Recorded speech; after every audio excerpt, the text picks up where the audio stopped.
Olá, querido aluno e querida aluna, tudo bem com vocês? Sou o professor Damião, disciplina Geografia. Estamos nós em mais uma videoaula, desta vez para tratarmos da diversidade da população brasileira. Dando continuidade, na verdade, quando anteriormente nós falávamos sobre as características gerais da população brasileira e as desigualdades territoriais da população brasileira. Desta feita, trataremos da diversidade de nossa população e o processo de constituição da mesma. Falaremos também da miscigenação, que é marcante no processo de formação da nossa população. Fique com a gente e vamos para a aula. Para você que é nosso aluno da Escola Sesc de Vitória da Conquista, está aqui o nosso material, do qual nos utilizamos para a elaboração dessa aula. Trata-se do projeto Araribá Plus, Geografia, 7º ano, da editora Moderna. Então vamos falar dessa diversidade da população brasileira. É algo que nós comumente tratamos, não somente nas aulas de geografia, mas também história, enfim, em várias áreas do conhecimento, nós abordamos sobre o fato da população brasileira ser bastante diversificada. E a isso se deve o processo de formação territorial do nosso país, ou seja, essa miscigenação, ela está intimamente relacionada com o processo de colonização. Haja vista que houve, a partir dali, uma mistura de povos que aqui passaram a habitar. Nós sabemos que, inicialmente, tínhamos no território que hoje vem a ser o Brasil, os nossos nativos, os ancestrais dos nossos povos indígenas. Mas, a partir dali, chegaram os colonizadores portugueses e, mais tarde, eles trouxeram, portanto, os africanos para, lamentavelmente, serem escravizados, e aí se fez a mistura da população brasileira, sendo inicialmente formada por índios, negros e brancos. Então, vários povos contribuíram para formar a população brasileira. E essa mistura resultou em grande diversidade étnica e cultural. Isso é importante salientarmos, porque não estamos falando apenas de diversidade étnica, de mistura de povos, de fenotipia, de características físicas das pessoas, mas também, quando falamos da diversidade da população brasileira, estamos falando de uma miscelânea também cultural, religiosa, enfim, entre outros aspectos. Então, esse processo também resulta em toda a diversidade nos seus mais diversos segmentos.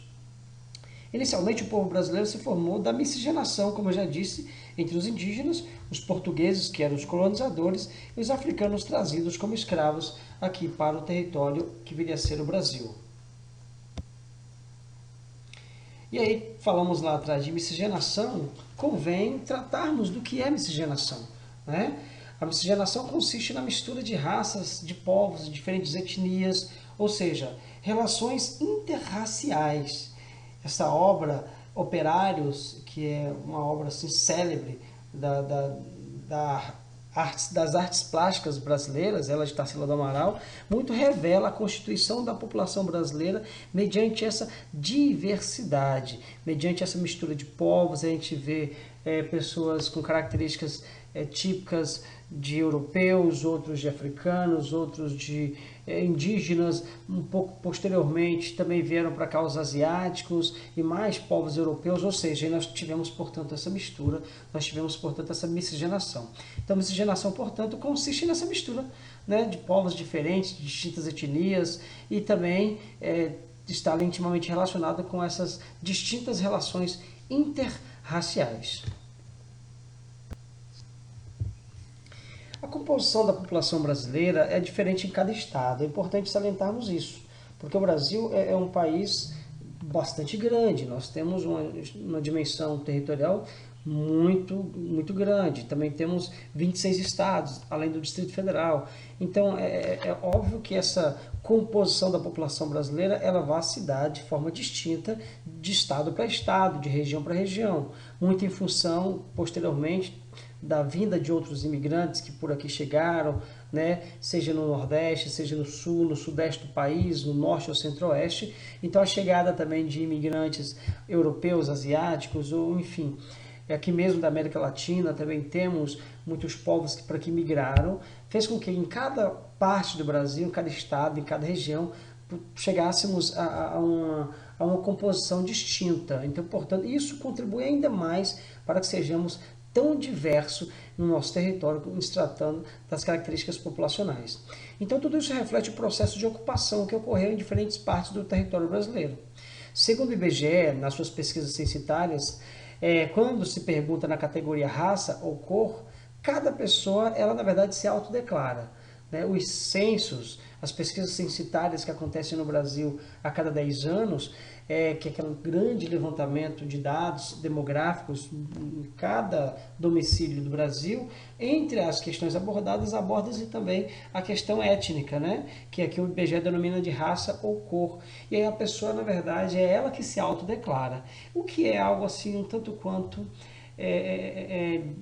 intrigante, porque a pessoa não pode se autodeclarar branca, mesmo sendo ela negra.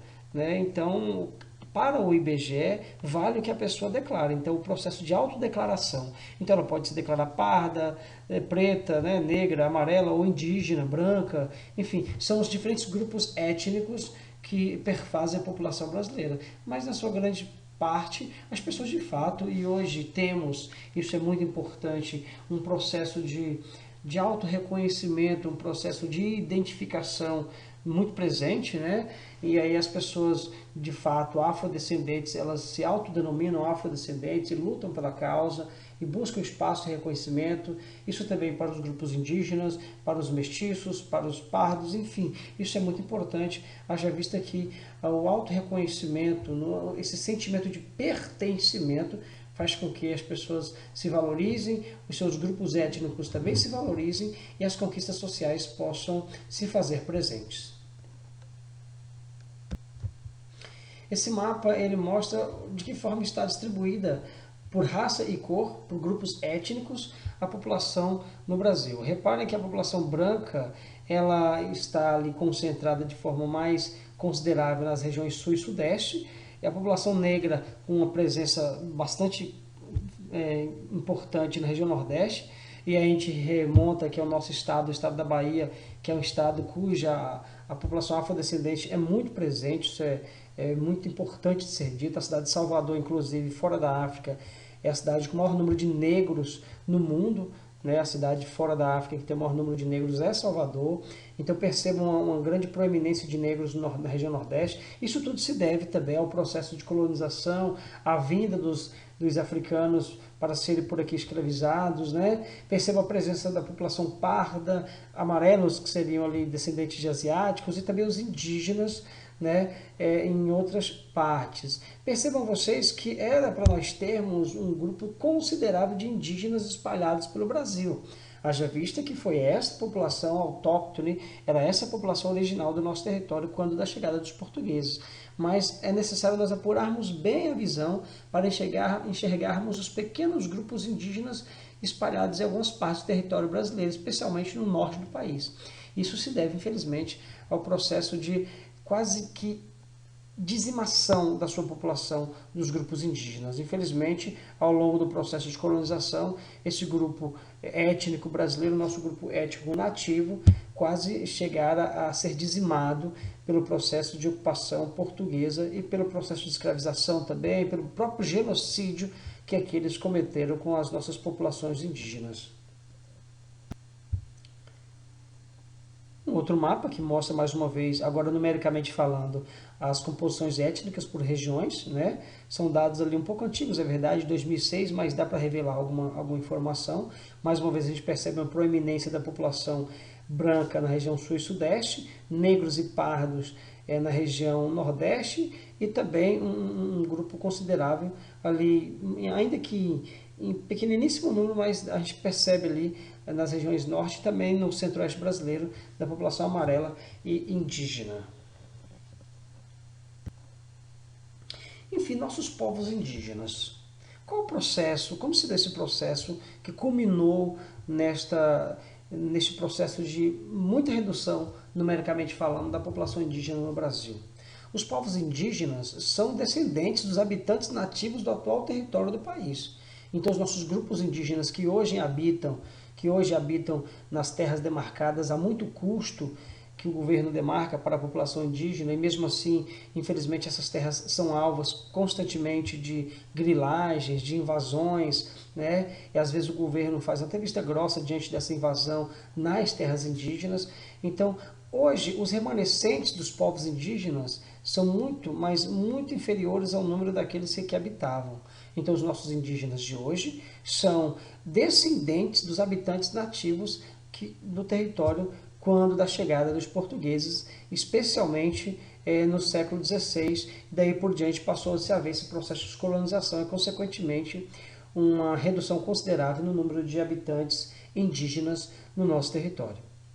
Apesar de perseguidos e quase dizimados ao longo do tempo, no último censo, que foi de 2010, foi revelado que a população indígena brasileira era de mais de 896 mil, quase 900 mil indivíduos, que pertenciam a diferentes etnias.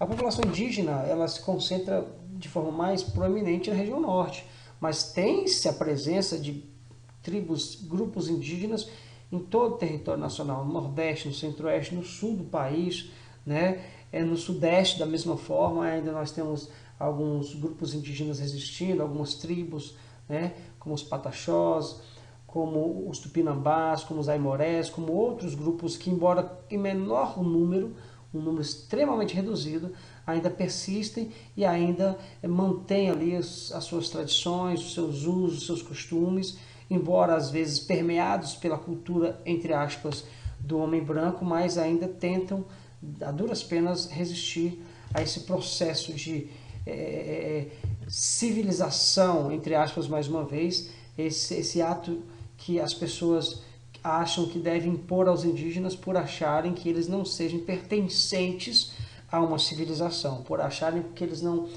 por não viverem, por exemplo, nas cidades ou nas áreas urbanizadas ou tradicionalmente ocupadas pela população brasileira, acabam deduzindo que os povos indígenas sejam assim muito aquém da capacidade intelecto, funcional, enfim, o que é um puro preconceito. Os povos indígenas no Brasil são os principais responsáveis, por exemplo, por nos ensinar como nos darmos com a terra, com os elementos da natureza, com os recursos naturais, né? Infelizmente, cada vez mais essas áreas têm sido invadidas, ocupadas e os recursos naturais cada vez mais explorados de forma bastante inconsequente. E aí a gente acaba percebendo quem de fato são as pessoas carentes de civilização, se são de fato os indígenas ou o dito homem branco. Apesar de perseguidos, como eu disse, então nós temos uma população de quase 900 mil, tínhamos no censo de 2010, foi revelado que nós tínhamos quase 900 mil indígenas convivendo no território brasileiro. Este gráfico mostra a distribuição da população indígena por regiões no Brasil. No território brasileiro, nós temos a primeira coluna, e aí percebam que a região norte ela concentra a maior parte da população indígena no Brasil, seguida de Nordeste e Centro-Oeste. Temos um número muito menor de populações indígenas na região sul, e na região sudeste uma população menor ainda.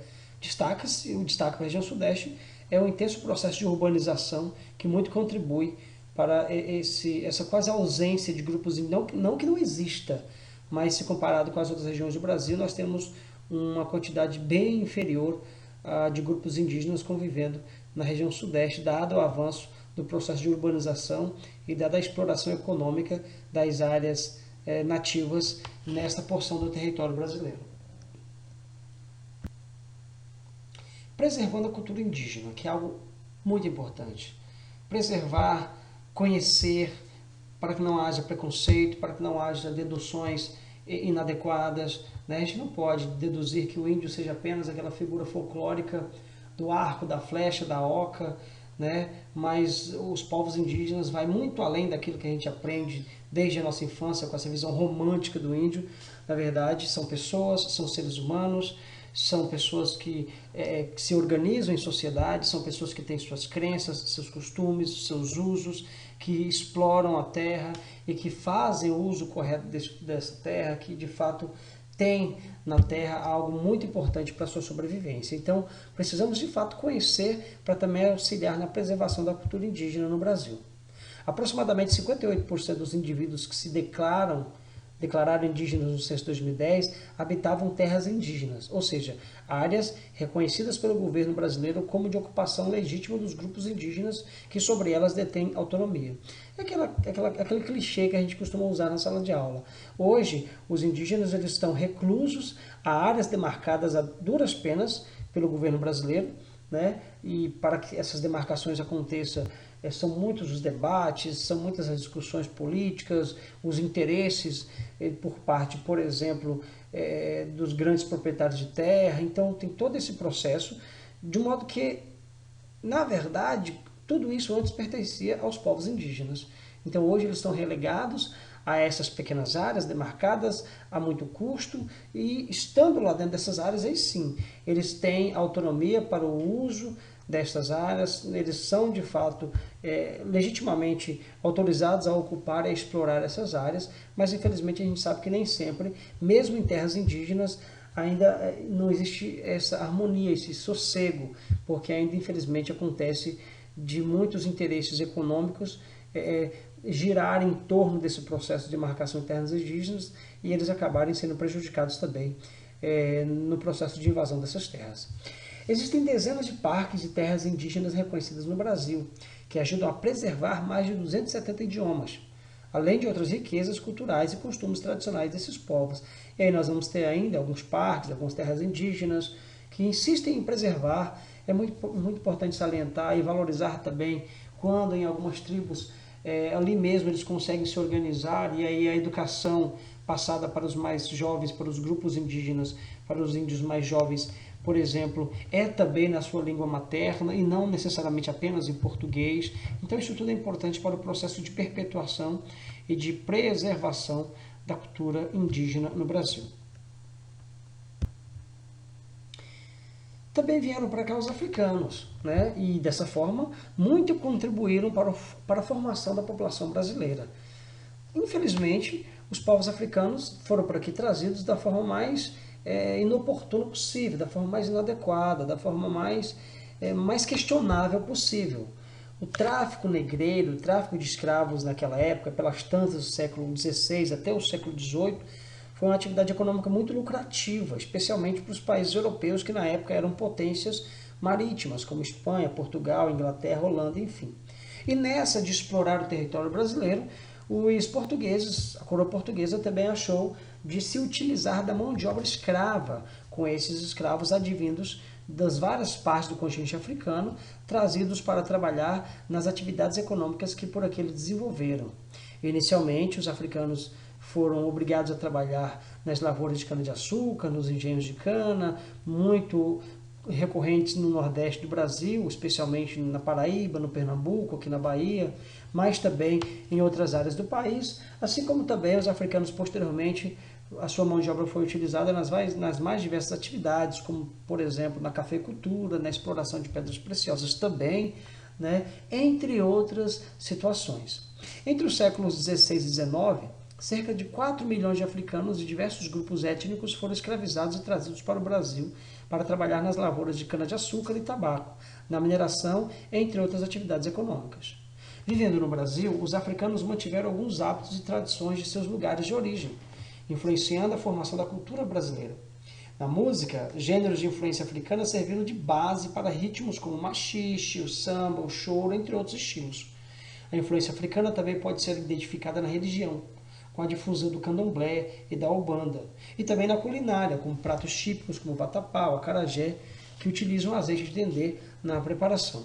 Eu dizia anteriormente que das regiões brasileiras, o Nordeste é aquela cuja presença do afrodescendente é maior, especialmente o estado da Bahia, o nosso estado.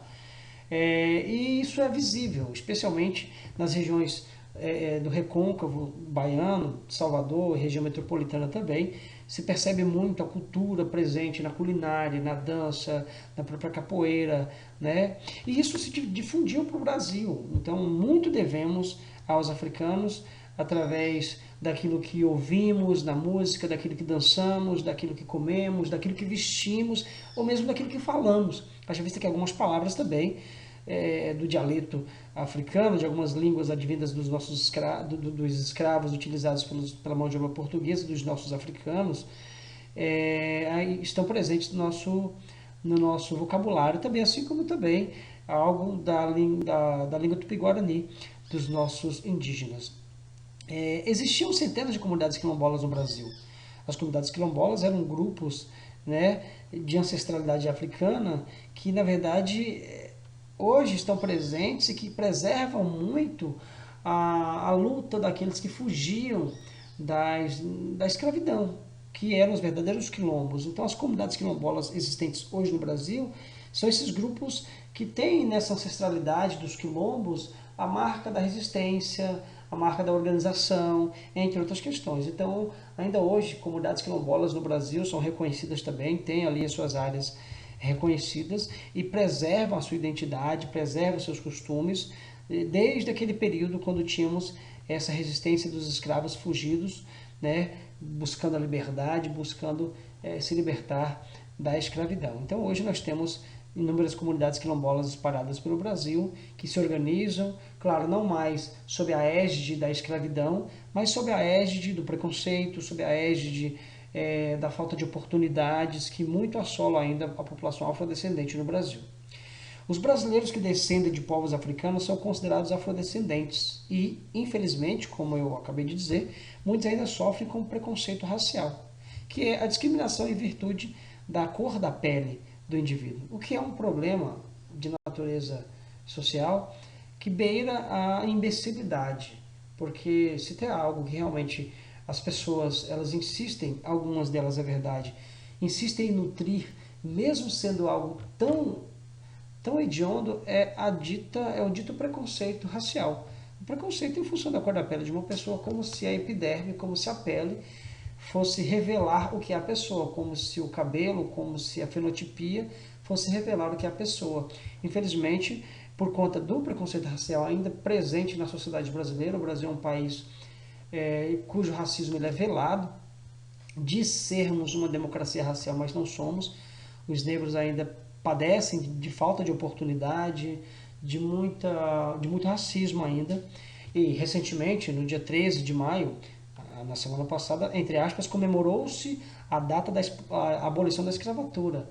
Mas é uma data questionável, porque ali, em 13 de maio de 1888, a escravidão no Brasil fora, entre aspas, abolida por meio de muita pressão, por exemplo, dos ingleses, que estavam percebendo apenas os portugueses insistindo em manter o regime escravocrata aqui no Brasil. E, mediante essa pressão, o Império, né, na verdade, nós já estávamos no período imperial no Brasil, em 1888, mediante essa pressão, a princesa Isabel, que é dita como a rainha do abolicionismo, quando na verdade não foi, assinou a Lei Áurea, que aboliu a escravidão. Mas é importante salientarmos que, embora tenhamos sido um dos últimos países a abolir a escravidão aqui nas Américas, ainda temos presente muito na nossa sociedade o preconceito, toda essa discussão em torno, infelizmente, da forma como que as pessoas afrodescendentes são tratadas por simplesmente serem negras, o que é, de fato, uma tremenda aberração. Não se pode entender ou concordar com esse raciocínio, haja vista que todos nós somos iguais e os africanos foram muito importantes e ainda são para a constituição da população brasileira.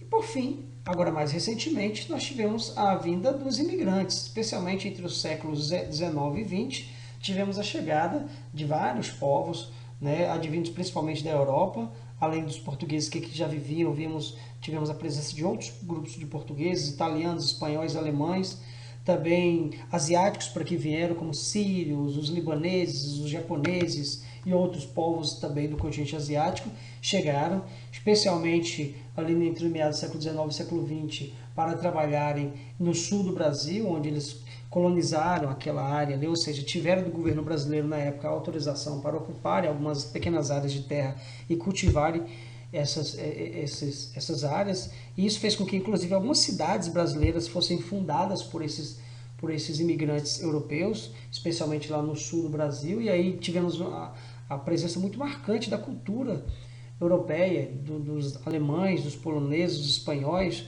né? E aí tivemos a fundação de algumas cidades por esses povos, isso em Santa Catarina, no Paraná, no Rio Grande do Sul, assim como também a presença dos asiáticos, especialmente no estado de São Paulo, no cultivo do café. Os japoneses, né, chegaram num número considerável no começo do século passado aqui no Brasil e se estabeleceram no Sudeste, especialmente no estado de São Paulo. Enfim, tudo isso aí também contribuiu para que a população brasileira se misturasse ainda mais.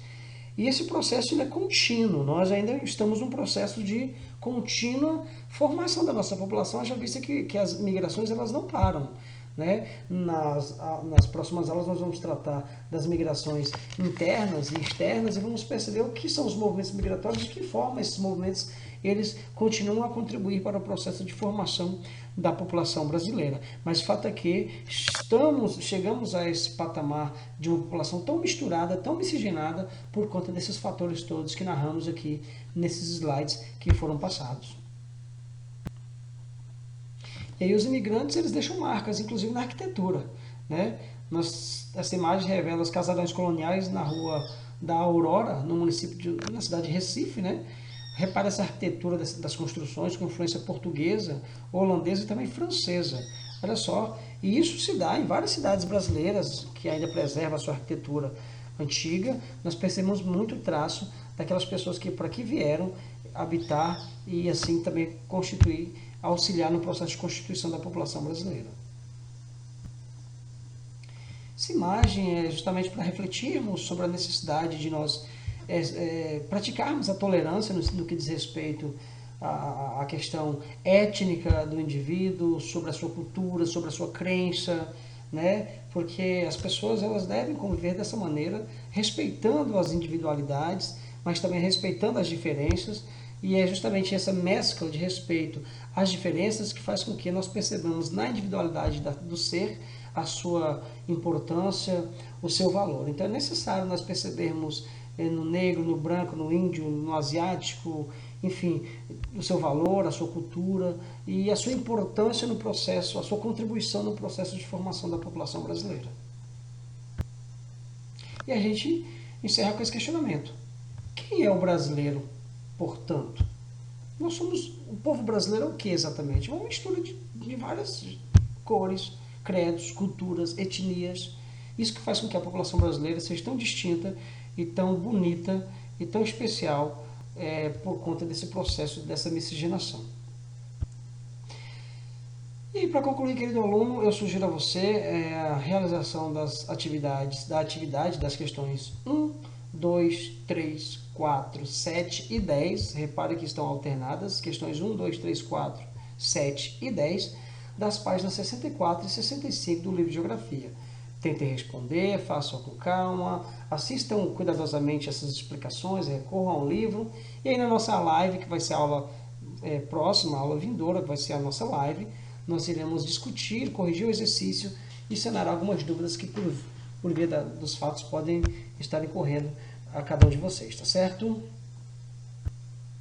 O meu muito obrigado, agradeço pela presença, pela companhia de vocês nessa videoaula, pela paciência.